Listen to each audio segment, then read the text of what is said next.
You would think by now that scientists would have pretty much explained everything. They've certainly been explaining stuff for a long time. And there's surely only so many things that actually need explaining, right? But it turns out there are some mysterious places that have the guys and gals in white coats scratching their heads and wondering how they ever came to exist. Aliens? It could always be aliens. Never rule out the aliens. But until we've proven that aliens do exist, we're going to have to admit that these are some real mysteries. From the literal mystery spot to the river that cooked the conquistadors. Here's the 15 most mysterious places scientists still can't explain. Number 15. The mysterious spot. Back in 1939, the mysterious spot opened up in Santa Cruz, California, as a tourist attraction, and its proprietor was George Prather. Prather made his living as a welder, mechanic, and inventor. Back in those days, the automobile was giving Americans a freedom they had never known, and all kinds of new roadside attractions opened up. Although none of them were quite like the mystery spot, when he was exploring this area, Prather noticed his compass was behaving strangely, and then when he climbed the hill, he began to feel dizzy and uncomfortable. So of course he bought the land and opened up his attraction right there. In what is known as the Crazy House, there are things which seem to defy gravity and physics in general. There are tilted floors which make it seem as though people are able to lean an incredibly long way down. There are even balls and water which flow uphill, among many other strange and unexplained attractions, although one theory is that a meteor strike caused a disruption to the regular behavior of things in that spot. Before we go on, like this video, smash the subscribe button, and click the notification bell right now, or this centipede will crawl on your face when you're sleeping. Number 14. The Boiling River. It is known as the river that kills everything that falls into it. It was first reported by conquistadors who made the big mistake of deciding to take a dip, and ended up apparently being boiled alive while their companions watched from the sidelines. Since then, the legend has developed, and it was considered to be the river which ran through the lost city of gold. But scientists laughed at the idea, saying that hot rivers only come from volcanoes, and there are no volcanoes in that part of the Amazon. However, one Peruvian geoscientist believed otherwise, and he went out to prove that the boiling river really did exist. Andres Russo was led to the mysterious river by his aunt, who had visited it before.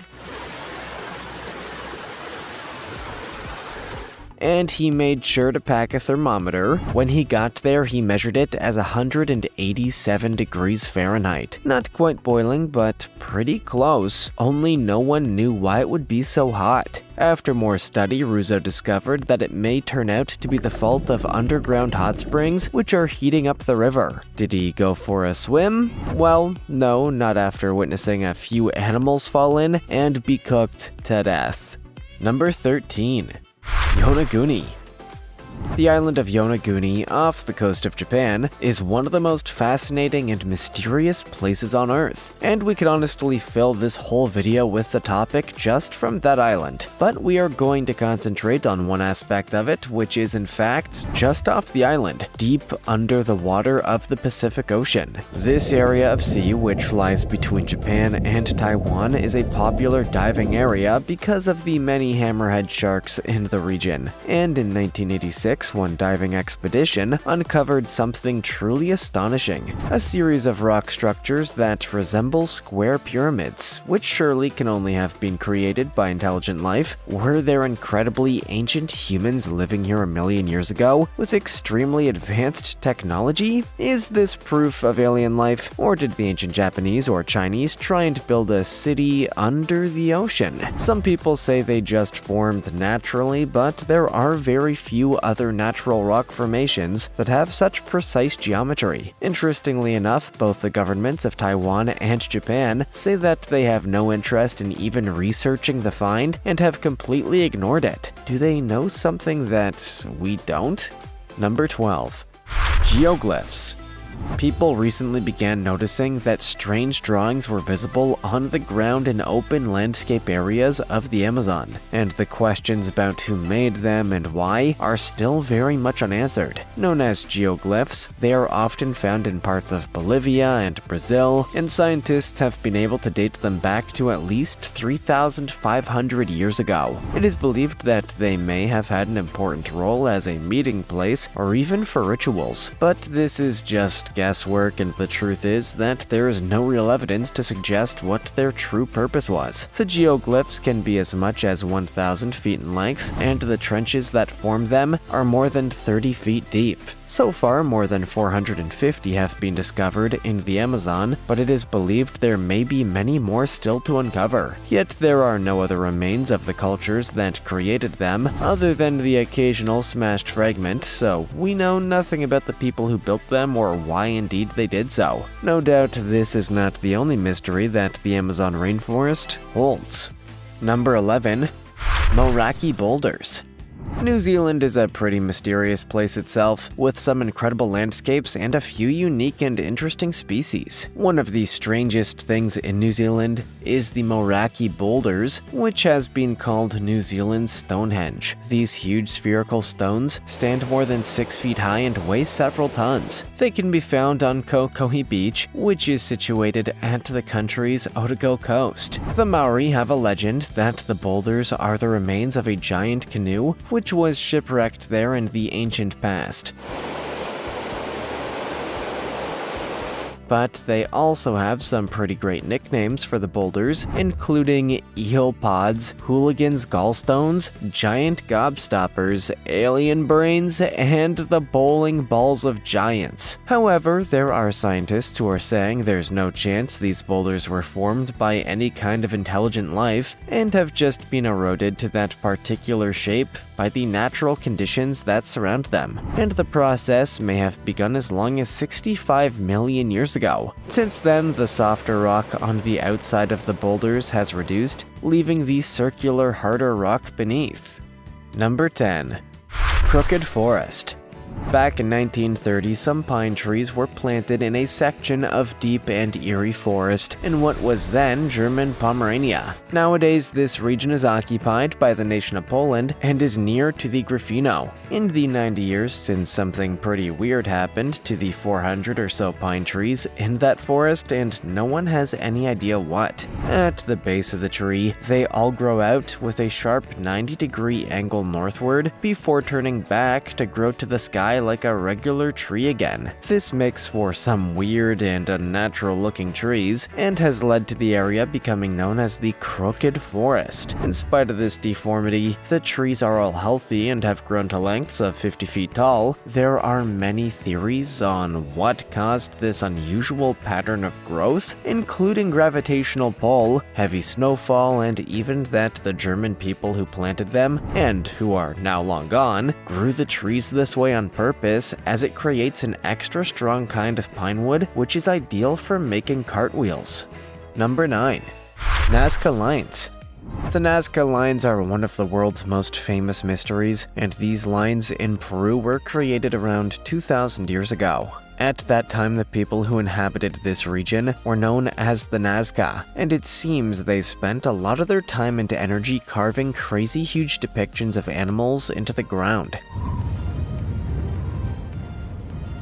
There's a spider, a hummingbird, monkey, lizard, pelican, and even a killer whale. There are also trees and plants, as well as what some people believe to be alien visitors who shared some secrets of the universe with the Nazca, which sadly were never passed on when the Nazca disappeared as a people. There are also a lot of geometric patterns showing this was a people with a strong grasp of mathematical ideas. The earlier lines were made with piles of stone and date back to to 500 BC. One thing that gave the Nazca an advantage over other groups was their advanced understanding of irrigation, and many people think the lines may be connected to some form of irrigation system. Other people say that since the lines are so huge, the Nazca must have had hot air balloons so they could see them. Or maybe they were just a way of saying hi to some of those passing aliens. Number 8. Door to Hell. The door to hell has been found, and apparently it is in the country of Turkmenistan. 40 years ago, a crater opened up in a desert in the north of the country, and this huge molten cavity has not stopped burning ever since. Most people would keep their distance from a portal to hell, but not the Canadian adventurer George Kourounis. He decided to head down into the pit and take a look around. Theories about where the hole came from are abundant, but many think it was a secret Soviet expedition to look for gas, which was then set alight as they believed they had tapped into some poisonous gases which would disperse if burned. Only the fire has never gone out. The story behind how the crater came into existence has been sort of shrouded in mystery, and there's no other place like it on Earth, said Kourounis, although disappointingly he only came back up with soil samples rather than a whole band of demons. Although when he was asked by National Geographic how he felt before the expedition, he did admit he was a little nervous, with Satan being right down there. Number 7. Papakolea Beach. Papakolea Beach is an extremely rare kind of beach. In fact, it is one of only 4 beaches of this kind in the entire world.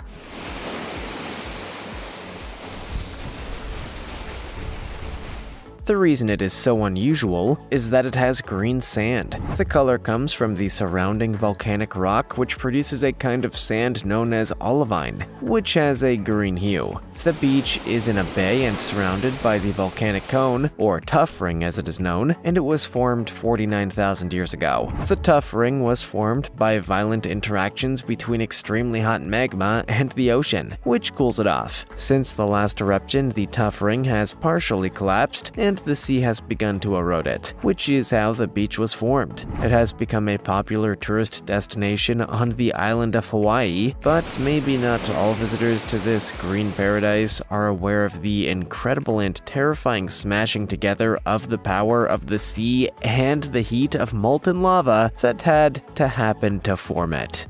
Number 6. Kawah Ijen. There are some more weird-colored volcano things happening in Indonesia, this time the volcano Kawah Ijen, which spews out blue lava. The lava is blue due to extremely high levels of sulfur. In every part of the world where there are people living near to a volcano, the volcano will almost always become a central part of culture, folklore, and religion. None more than the Kawah Ijen.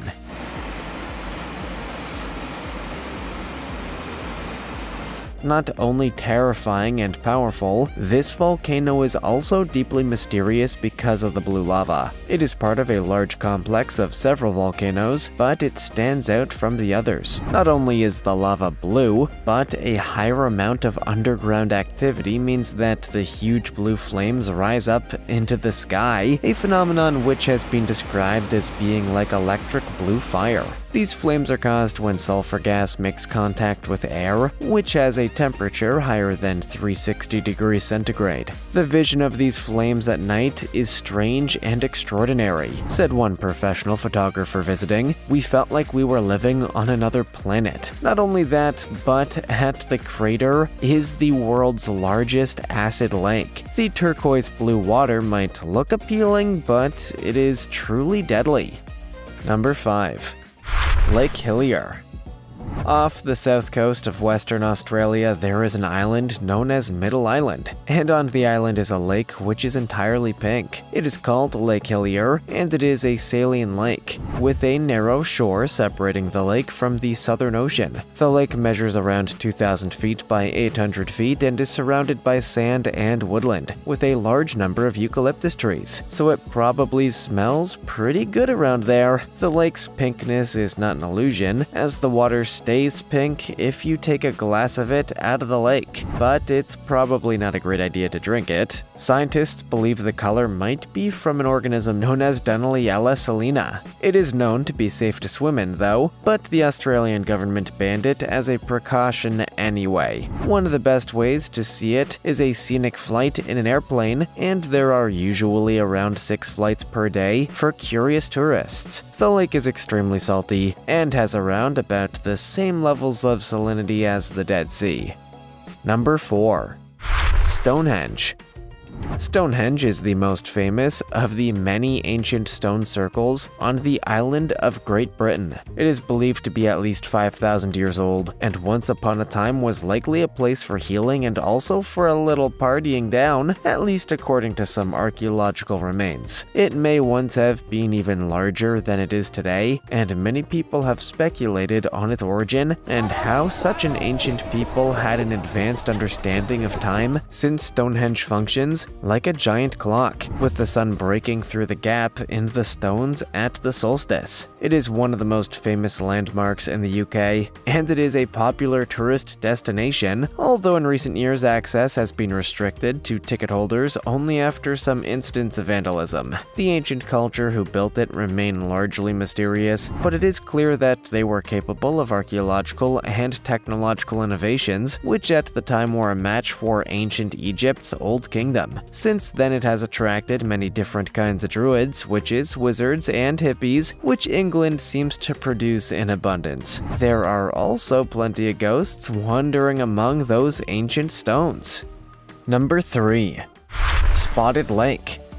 Known as the most magical place in Canada, the Spotted Lake has become famous for its colorful show, which it puts on every summer. Located northwest of Osayus, in British Columbia's Okanagan Valley, the Spotted Lake looks like any regular lake for most of the year. But when summer comes and the water begins to evaporate, dozens of briny pools are left behind, giving the lake its unique yellow, green, and blue polka dot pattern. The colors come from very high concentrations of minerals, which are left behind when the water evaporates. Calcium, sodium sulfates, and magnesium sulfate are the main ones, and the color depends on the combination and concentration of these minerals in each individual pool. Nowadays, it is a popular tourist destination, but for many centuries it was considered a sacred place by the local indigenous Okanagan Nation. Their belief was that different colored circles had different medicinal and healing properties. The Okanagan Nation now own the lake once more after many years of exploitation, such as mining it for salt to make ammunition, meaning that the lake's future is protected from development or mining projects. Number 2. Fairy circles. In the Namib Desert of southern Africa, the grasslands have a special feature: fairy circles among the grasses and circular barren patches, which range from 10 feet to 65 feet in diameter. There are a great many of them, and they stretch across hundreds of miles. Nowadays, looking down at them from an airplane gives the impression of viewing a giant polka dot dress, although local folklore says that they were created by a god who was tiptoeing through the grass. There is certainly something unusual about the way they are spaced, which seems too neat and regular for just some random occurrence in vegetation. Mathematician Karina Tornita has been on the case, trying to find out what the real truth about the fairy circles is. She is a specialist in theoretical biology, and her team at Princeton University look for patterns in nature and then model them to help better understand how nature is able to organize itself and end up with unusual things like fairy circles. Such a huge expanse of land is not so easy to observe scientifically in this way, but she has discovered that there may be a solution, and that it might be to do with one of nature's hardest working creatures, the termite. Underneath every fairy circle, there seems to be a termite nest, and these insects have amazing abilities when it comes to city building, knowing just how to space things out so they can all have enough of everything and not all wind up building on top of one another. Other scientists are convinced it's merely due to there not being enough water for all the vegetation, so gaps develop and grow. But Karina is confident her termite hypothesis will turn out to be the truth. Number 1. Skellig Michael. The mysterious island of Skellig Michael will be familiar to fans of the Star Wars series, as it has featured in the classic Force Awakens. But there are other mysteries to uncover about this Irish island. It is situated 8 miles off the coast of the town of Port Mage in Kerry, and the island is completely uninhabited. However, its new star status, literally, is set to launch a massive tourism boom for the island. It rises around 700 feet above sea level and holds the ruins of an ancient monastery. It was named a World Heritage Site in 1996, but the first records of the island we have date back from the 8th century, when Dog, King of Westmunster, was forced to flee to the island after a conflict with another tribal king. It was also around this time that the monastery was first mentioned, but it was likely built in the 6th century, making this place very old. In around the 11th century, it was dedicated to Saint Michael, the Archangel, who was kinda like the General Patton of God's angel army. By the 13th century, climate change forced the abandonment of the island by the monks, as weather became much colder in Ireland around that time. However, pilgrimages continued until the 18th century by particularly devoted people. Sometime in the 16th century, lighthouses were installed, and it is also famous for its large colony of seabirds. Would you love to visit one of these mysterious places? What kind of blue lava god would you be down to worship? Let us know in the comments below. Also, check out our other cool stuff showing up on screen right now. See you next time.